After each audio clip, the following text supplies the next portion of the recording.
हरीश की एक पत्नी थी जो बहुत बोलती थी और वो उसके ज्यादा बोलने से बहुत परेशान था। हरीश को पता चला कि जंगल में एक महात्मा आए हुए हैं। वो अपनी पत्नी को उनके पास लेकर जाता है और कहता है कि मुनिवर, कृपया करके आप इसे समझाइए। ये बहुत बोलती है। मेरे मना करने के बाद भी इसका दिन भर इसका मुंह चलता ही रहता है। मैं इसे कितना समझाता हूं कि कम बोला कर, चुप रहना सीख, लेकिन नहीं, और हर बार इसकी वजह से लड़ाई झगड़े ही होती हैं। महात्मा मुस्कुराए और बोले, मैं तुम्हें इस बात को एक कहानी की मदद से समझाता हूं। मेरा गुरु का एक शिष्य था जो बहुत बोलता था। वो हर समय इधर उधर की बातें करता था और कभी शांत नहीं रहता था। जब वो दान लेने के लिए जाता तो हर घर से एक नई कहानी लेकर आता और आश्रम के दूसरे शिष्यों को सुनाता। और एक शिष्य की दूसरे से बुराई करता, चुगली करता और दूसरों के सामने अच्छा बनने का प्रयास करता और खुद के मुंह से ही खुद की तारीफ करता रहता। और हम हमेशा खुद को गुरु के सामने सबसे बुद्धिमान और उत्तम साबित करने का प्रयास करता। वो खुद को सभी शिष्यों से अलग और श्रेष्ठ मानता था। उसका कहना था कि मैं एक अमीर घर का बालक हूं। अगर मैं चाहता तो एक आरामदायक और सुविधाओं से भरा जीवन जी सकता, लेकिन मैं वो सब छोड़कर यहाँ आ गया क्योंकि मुझे खोज करना, खुद को जानना है, जीवन को जानना है। एक दिन गुरु ने आश्रम के सभी शिष्यों को बुलाकर कहा, आप सभी को अगले 1 महीने के लिए कोई ना कोई संकल्प लेना होगा। इससे आपकी संकल्प शक्ति मजबूत होगी और आप में आत्मशक्ति का संचार होगा। आप सभी अपने सामर्थ्य के अनुसार कोई भी संकल्प ले सकते हैं और यदि 1 महीने से पूर्व आप में से जिसका भी संकल्प टूट जाएगा तो वो अपनी पुरानी दिनचर्या में वापस आ सकता है। सभी शिष्यों ने अपनी शक्ति के अनुसार संकल्प लिए और गुरु को अपने अपने संकल्प के बारे में बताकर वहां से चले गए। लेकिन वो शिष्य जो खुद को सबसे अलग दिखाना चाहता था, वो सीधे गुरु की कुटिया में पहुंच गया और बोला, मैं कोई छोटा मोटा संकल्प नहीं लेना चाहता, बल्कि खुद की ही जैसी एक और महान संकल्प लेना चाहता हूं। कृपया आप ही बताएं मुझे क्या संकल्प लेना चाहिए। उसकी ये बात सुनकर गुरु मुस्कुराए और बोले, क्या तुम मेरे द्वारा दिए गए संकल्प को पूरा कर पाओगे? क्या तुम्हारे लिए उसे पूरा करना संभव होगा? शायद नहीं, वो तुम्हारे लिए संभव नहीं। तुम उसे पूरा नहीं कर पाओगे, इसीलिए तुम खुद ही कोई संकल्प ढूंढो। शिष्य ने कहा, नहीं गुरुदेव, आप जो भी संकल्प मुझे देंगे मैं जरूर उसे पूरा करूंगा। गुरु ने कहा, ठीक है, तो तुम अगले 1 महीने तक चुप रहो, मुंह से एक शब्द भी नहीं निकालो। यही है तुम्हारा संकल्प। शिष्य ने कहा, गुरुदेव, ये भी कोई संकल्प है? ये तो बहुत ही आसान है। आप कोई संकल्प दीजिए जो मेरी योग्यता के बराबर हो। गुरु ने कहा, पहले तो तुम इस संकल्प को तो पूरा करके दिखाओ। शिष्य ने गुरु की बात मान ली और वो उसी समय चुप हो गया और पलटकर कुटिया से बाहर चला गया। उसे चुप रहना बहुत आसान लग रहा था। उसने एक दिन तो जैसे तैसे चुप रहकर काट लिया, लेकिन दूसरे दिन से उसके मन में ना बोलने का बोझ बढ़ने लगा और तीसरे दिन उसे भारीपन महसूस होने लगा और चौथे दिन उसके अंदर एक अजीब सी बेचैनी होने लगी, क्योंकि आसपास आश्रम के सभी शिष्य एक दूसरे से बातें कर रहे थे। वो भी अपना पक्ष उनके सामने रखना चाहता था, उनकी बोलती बंद कर देना चाहता था, लेकिन उसका संकल्प उसके आड़े आ रहा था। इसीलिए वो पूरे दिन सिर्फ और हाँ बनाता। इसी तरीके से कुछ दिन और बीते और वो शिष्य बीमार पड़ गया। उसका सिर फटा जा रहा था, उसका खाने पीने तक का मन नहीं था, वो सिर्फ बोलना चाहता था। वो गुरु के पास गया और उनके सामने बैठकर लिखकर उन्हें बताया, गुरुदेव, मैं बाहर से तो चुप हूं, लेकिन मेरे भीतर बहुत सी आवाजें हैं, बहुत सी चीख पुकार और शिकायतें हैं। मैं अंदर ही अंदर बात करता रहता हूं। मेरे मन तरह तरह के प्रश्न पूछता है। मैं बाहर से जितना मौन, भीतर से उतने ही शोर शराबे से भरा हूं। इस तरह से मेरा संकल्प अभी भी है। गुरु ने कहा, हाँ, तुम्हारा संकल्प अभी भी जारी है, लेकिन जब तक लोगों की ये आवाजें तुम्हारे कानों में गूंजती रहेंगी, तुम्हारा मन बोलता रहेगा, क्योंकि इसे तो आदत है। तुम भले ही बाहर से चुप रहो, लेकिन तुम अंदर ही अंदर बोलते रहोगे। तुम्हें इन बातों से, इन आवाजों से दूर जाना चाहिए। शिष्य गुरु को प्रणाम कर वहां से चला जाता है और सुबह होते ही अपनी कुटिया छोड़ जंगल की तरफ चला जाता है। कई दिन बीत जाते हैं, संकल्प का समय भी पूरा हो जाता है, लेकिन शिष्य लौटकर नहीं आया। आश्रम में सभी को डर था कि कहीं जंगली जानवर ने उसे खा ना लिया हो। इस बीच उसे ढूंढने की बहुत कोशिश की गई, लेकिन वो कहीं नहीं मिला। गुरु भाइयों ने मान लिया था कि जंगली जानवरों ने उसे अपना शिकार बना लिया है, लेकिन गुरु को ऐसा नहीं लगता।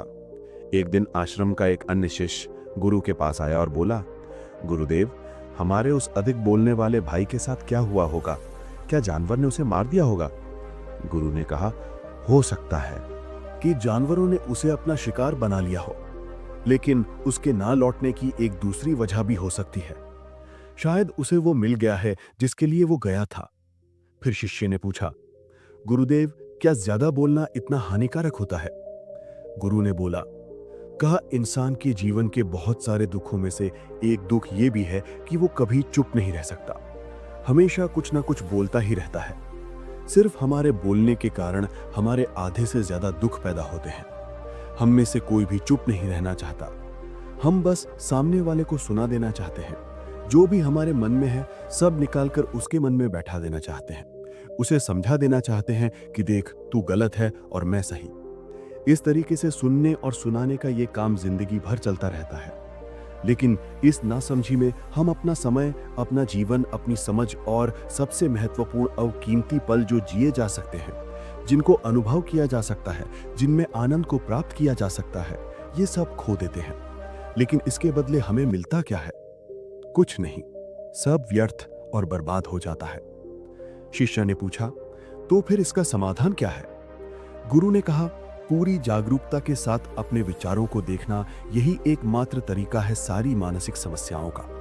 वर्तमान में रहकर चिंतन करना, पूरी जागरूकता के साथ अपना काम करना जिंदगी में चमत्कारिक बदलाव ला देता है। उसके बाद वो शिष्य गुरु से अपने प्रश्नों का उत्तर पाकर उनको प्रणाम करके वहां से चला गया। उस शिष्य को आश्रम छोड़े गए 3 महीने का समय बीत चुका था, लेकिन उसकी कोई खबर नहीं। अब तक तो सभी गुरु भाइयों ने भी उसके वापस लौटने की उम्मीद छोड़ी दी थी। लेकिन एक दिन वो आश्रम लौट आता है। लेकिन अब वो नहीं था जो यहां से गया था। वो कुछ और ही बनकर वापस आया था। उसके अंदर एक गजब का बदलाव महसूस किया जा सकता था। उसके चेहरे पर एक गजब का ठहराव और आंखों में बड़ी शांति थी। आश्रम में आते ही सभी गुरु भाइयों ने उसे चारों तरफ से घेर लिया और बातें करने लग गए। वो भी अपने गुरु भाइयों से बातें करने लगा। उससे बात करने वाले सभी ने ये अनुभव किया कि अब वो पहले जैसा उतावला और बातूनी नहीं रह गया था। उसके मुंह से एक एक शब्द बहुत ही सुलझे हुए और मधुरता के साथ निकल रहे थे। थोड़ी देर तक गुरु भाइयों से बात करने के बाद वो सीधा गुरु की तरफ चला गया। उसने गुरु के चरण छुए और कहा, गुरुदेव, क्या मैं अब भी मौन हूं? क्या अब भी मेरा संकल्प जारी है? गुरु ने कुछ देर तक शिष्य की आंखों में बड़े ध्यान से देखा और कहा, हाँ, तुम अब भी मौन हो। तुम्हारे मुंह से एक भी शब्द निकल नहीं रहा और तुम्हारा संकल्प अब भी जारी है। शिष्य ने कहा, गुरुदेव, जब मैं आश्रम से गया तो मैं मुंह से तो चुप था, लेकिन मेरे अंदर बहुत सी आवाजें थी। मन में बहुत से प्रश्न थे और वो बंद नहीं हो रहे थे। तो मैं जंगल में चला गया, इस उम्मीद से कि वहां मुझे शांति मिलेगी और मेरे मन की बकबक कम हो जाएगी। लेकिन मैं जितना एकांत में जाता गया, मेरे अंदर की आवाज उतनी ही तेज होती गई। मेरे भीतर की पुरानी से पुरानी आवाज मुझे सुनाई देने लगी। तब जाकर मैंने महसूस किया कि मैं कितना गलत कर रहा था। जब मैं अपने परिवार वालों, दोस्तों और गुरु भाइयों को बुरा भला कहता था तो उस समय मुझे लगता था कि मैं सही कह रहा हूं। जब मैं गुरु भाइयों की एक दूसरे से चुगली करता था और उनका मजाक बनाता था, तब भी मुझे यही लगता था कि मैं उनसे बेहतर हूं और मैं सही कर रहा हूं। लेकिन उस दिन मैंने पहली बार महसूस किया कि मैं कितना गलत बोलता था। काफी दिनों तक ये आवाजें, ये शिकायतें मेरे अंदर चलती रहीं। लेकिन धीरे धीरे करके एक दिन ये सारी आवाजें मेरे अंदर से समाप्त हो गई। अब मैं भीतर से भी मौन हो गया। उस घने जंगल में बाहर से कोई बोलने वाला था नहीं और भीतर कोई आवाज बची ही नहीं थी। और मैं उस दिन पहली बार मौन का सही अर्थ समझा। मेरे चारों तरफ बहुत शांति थी।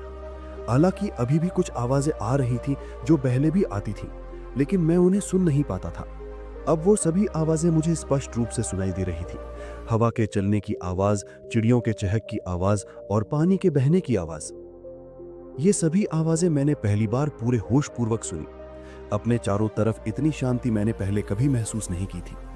तो इस शांति को भंग करने के लिए मैंने पहली बार अपने मुंह से कोई शब्द निकाला। मैं चिल्लाया, हे ईश्वर, ये कैसी शांति है? सभी कुछ इतना शांत क्यों है? ऐसा क्या हो गया? लेकिन मेरे चिल्लाने के बाद भी शांति भंग नहीं हुई। सब कुछ पहले जितना ही शांत था, बाहर भी और भीतर भी। हे गुरुदेव, मैंने अपने गुरु भाइयों से बात की, मैंने आपसे बात की। मैं बोल रहा हूं, मैं चल रहा हूं, मैं सब कुछ देख रहा हूँ, लेकिन मैं अपने भीतर एकदम एकांत में हूँ, मौन में हूँ। भीड़ में होता हूँ तब भी भीतर से अकेला एकांत में होता हूँ। जब मैं खुद में भी शोर करना चाहता हूँ तब भी एकांत में ही होता हूँ। अब सब दिखाई पड़ने लगा है, सब सुनाई पड़ने लगा है। गुरु ने कहा, जब तक हम बाहर की तरफ बोलते रहेंगे भीतर अशांति ही रहेगी, लेकिन जिस दिन हम भीतर की तरफ मुड़ जाएंगे तब हमारे मुंह से कुछ भी निकलेगा, हम शांत ही रहेंगे। दुनिया में जितनी भी बुराइयां हैं ज्यादातर हमारे बोलने से ही उत्पन्न होती हैं, क्योंकि हम चुप रहना नहीं चाहते। हम जितनी जरूरत है उससे कहीं ज्यादा बोलते हैं। हम सामने वाले को सुनना नहीं चाहते, बल्कि उसकी बोलती बंद कर देना चाहते हैं। उसे समझा देना चाहते हैं कि मैं कौन हूं, मैं क्या कर सकता हूं। और यही हमारी जिंदगी का मकसद बनकर रह जाता है। हमारी सारी ऊर्जा व्यर्थ के बोल में बर्बाद होती रहती है। ऐसे ही समाज में लोगों का जीवन दुखों से भर जाता है, जो हमेशा एक दूसरे को सुनाने में लगे रहते हैं। कभी एक दूसरे को सुनना नहीं चाहते, समझना नहीं चाहते, और चुप रहना तो उन्होंने कभी सीखा ही नहीं, क्योंकि चुप रहना उन्हें छोटा महसूस करवाता है। दुनिया की सभी लड़ाइयों का कारण हमारा बोलना ही है। इसलिए हमें सिर्फ उतना ही बोलना चाहिए जितना जरूरी हो, क्योंकि व्यर्थ का बोलना ऊर्जा को नष्ट करना है। और ये बोलना ही हमें कभी अपने भीतर की ओर लौटने नहीं देता, क्योंकि ये हमें बाहर की ओर झुकाए रखता है। और बाहर है ही क्या? इस संसार के अलावा और कुछ नहीं है।